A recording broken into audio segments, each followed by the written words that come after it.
This week is going to be the busiest week when it comes to earnings season for Q4 2020. So we have more than 4 tech giants that are going to release those Q4 earnings this week.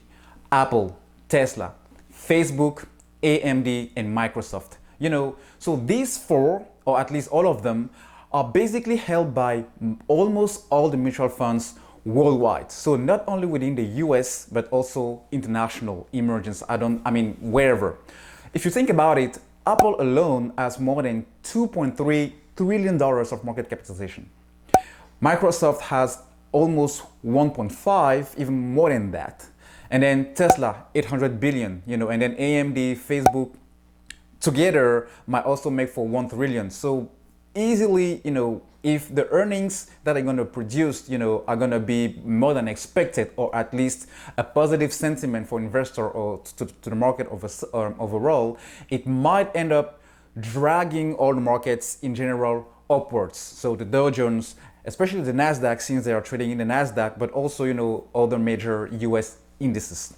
And as you know, there is a huge correlation between how the market is performing in the US and also how international markets will perform. So if we end up having an uptrend within the US markets, then we can also expect, other international markets to also follow that uptrend as well.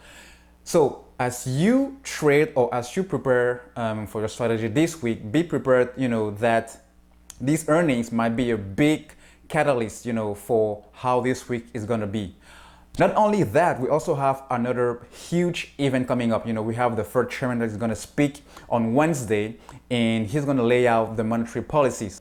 Based on what he's going to tell, to the market, that will also potentially drive the market upwards or even downwards. And then right after that, we have on Thursday, we're going to have a status on the US health as a whole. We're going to have details on the GDP figures.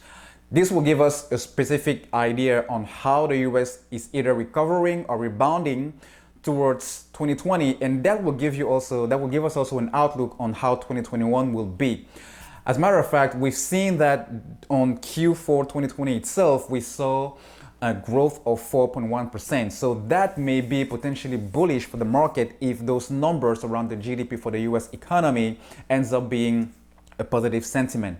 Now, on the downside, if earnings, monetary policy, with the Fed chairman's speech on Wednesday, and then the GDP on the U.S. economy, if those end up being negative or way less than expected, it might as well send the markets to a downward path, and then international market will obviously follow as well, and then we might have a bearish week on the markets this week. So as you prepare again your trading week, make sure that overall it's not gonna impact all US stocks or all stocks individually, but I'm talking about the whole market sentiment here. So make sure that you keep those in mind, guys, those 3 catalysts, those 3 drivers, as they can potentially move the markets upward or downward.